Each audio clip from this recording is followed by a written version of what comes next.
1969, Woodstock. We're going to really change now. The 1960s were turbulent, coming in like the 1950s and leaving like hippies. So we see this huge change. And we often see this in fashion, that fashion changes on the cusp, not really from the beginning of a decade to another, but halfway through. Just like the flapper, we see 1910 fashions coming in, and it isn't until 1925 we really get that true flapper look. So we almost see these changes, these huge changes happening in the middle of a decade. So here we're going to begin the 1970s and leave the 60s. We're going to leave them with a bit of the 60s look. So really going into 1970, 1971, we are mixing a little bit of hippie for youth, but for mom or for working women, we're going to see things stay a little more classic. The ensemble. At one time this had a dress, a little sheath dress that fit underneath. This is actually something that my mom wore, and it was in 1969 because she wore it to my brother's graduation. So there was still a little bit of dress up, similar to today. You'll see people that are required to wear professional looks wearing that, and yet when they come home they change into athleisure. So the same thing would have started to happen at this time.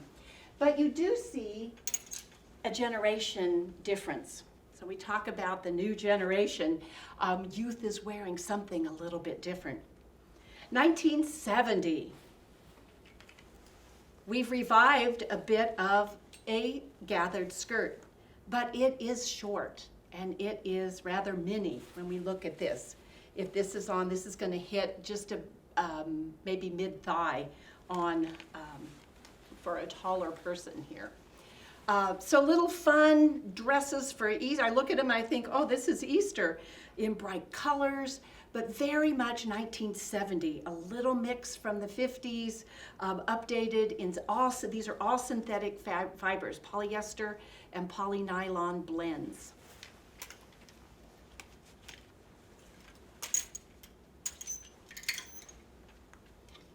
Another 1970 dress. And again, these were worn for, really for maybe church or parties. Work is starting to get a lot more colorful. Instead of wearing navy and black, we're going to see colorful dresses at work for women. So there's a lot more freedom in what they are wearing to work. What do they wear during the evening?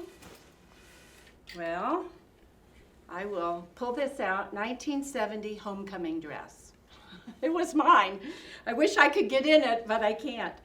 The fun thing is they were still used. This was a purchased dress. It was probably in the nature of about $9. I could have made it. I don't know why I didn't, because $9 would have bought a lot of fabric. But definitely you can see a bit of the Givenchy style, using these big braids to accent and give detail. A metal zipper. So this would have been very much a less expensive dress. Still using the metal zipper because the nylon zippers are more expensive. So this would have been just purchased at a store today, maybe like an H&M.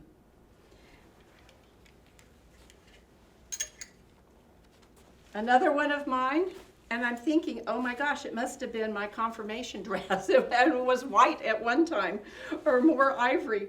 But again, this whole tent dress starts to come in about 1965, and it really kind of comes to a culmination in about all the way up through 72, 73. You'll still see this, what we called the tent dress, and it's just very much a A-line look to it.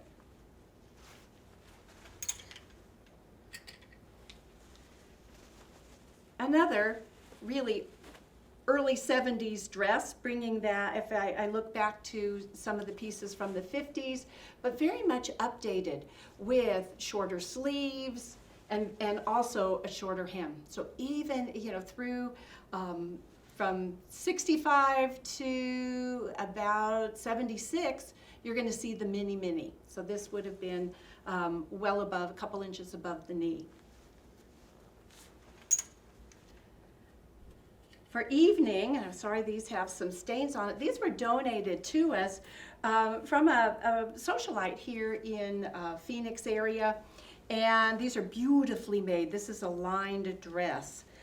The brand is a very expensive brand, and it's also dual labeled with the store Goldwater's on it. Goldwater's was a very famous department store here in the Valley, and no longer here today because of the conglomeration of our big department stores, but Goldwater's would have been the place to go buy your evening attire.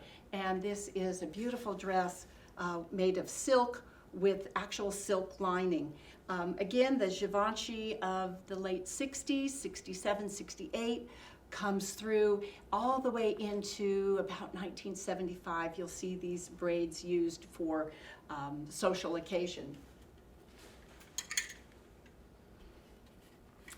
This particular dress was from the same woman.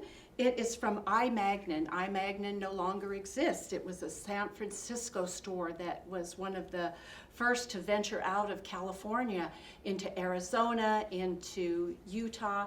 It kind of stayed up to the Pacific Northwest. So I. Magnin was like a Neiman Marcus today, very expensive store. And this particular dress, it's very much that 1970s style with this braid for the detail. But you can certainly see that our clothing has lost all of the beautiful tucks and drapes and different things that were popular from the late 1800s through the 1950s, very simple in design, and the detail being created by a trim that could be attached. So a lot less expensive construction here.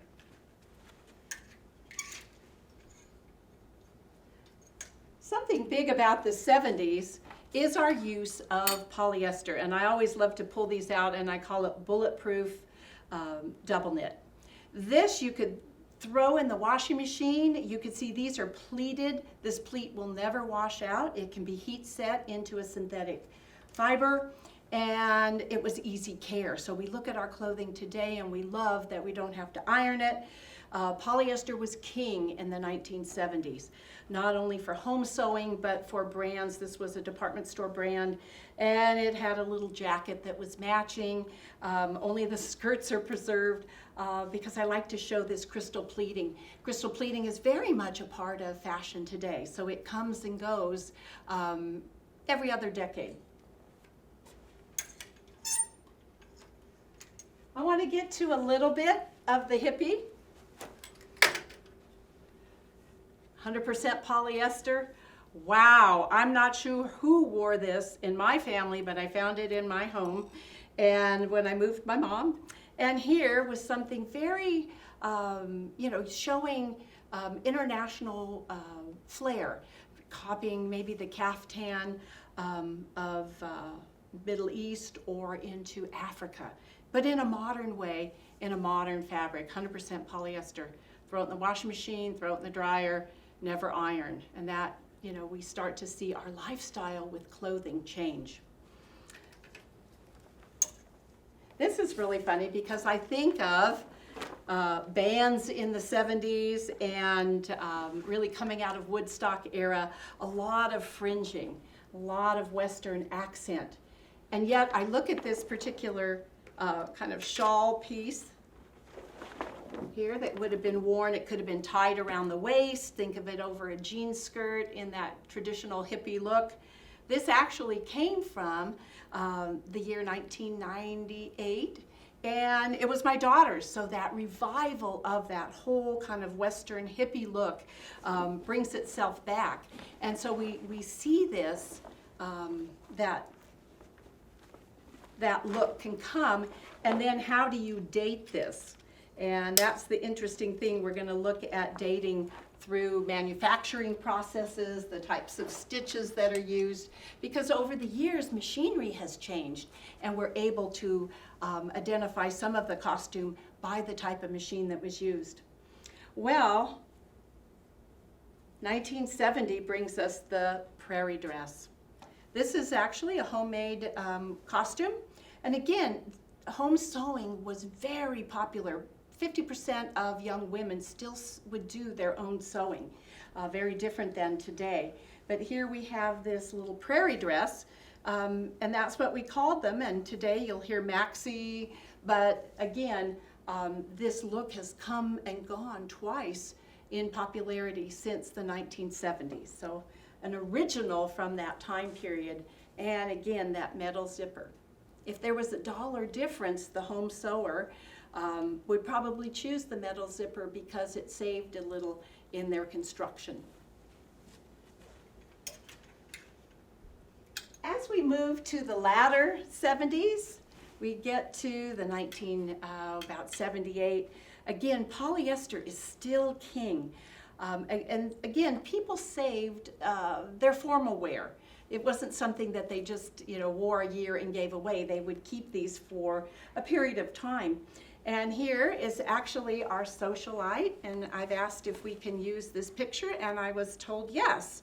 And so here you can see, I don't know if you can zoom in on that, but here is the woman wearing this particular dress, and her husband in a matching tuxedo. And literally these tuxedos were very popular at this time. If you go back and look at some of the different bands, maybe the Four Tops or even the Four Seasons, they were still around at that time performing, and they would perform in these amazing tuxedos. And here is the woman in her gown. Again, trim is our detail. This is a very simple construction, other than the the treatment here on the sleeve and the attachment of this beautiful braid, but very simple in style. And this is how we're going to leave this decade, looking at very simple styles, and it really is what's going to carry forward for the next 30 years into the new millennium.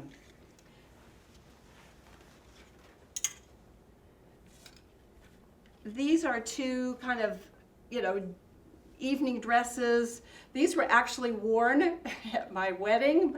My mom and my aunt still together in life, and here were their dresses for my wedding. I look back and I kind of shudder. My daughter goes, "Oh my gosh, those are the most awful things." But it was really stylish at that time. 100% polyester. You had stain removal, you could party in them and you would still be fine. These dresses really were very indicative of not only a formal event, but also if we cut these off and put regular buttons instead of rhinestone, these would have been a workday dress. Women are still, in many cases, required to wear suits or dresses, skirts, to work. We couldn't wear pants. In some firms, especially if you worked in retail and you worked in the stores, you were required to wear pantyhose and also some type of dress. You were not allowed to wear pants. That was very important from New York to San Francisco. So we would have been seen in something like this, perhaps not the georgette, this rather dressy fabric, but done in a polyester, a cotton, something less shiny, more matte finish. And this was the style of the day. We've got our peplum going on, very important for the late 70s.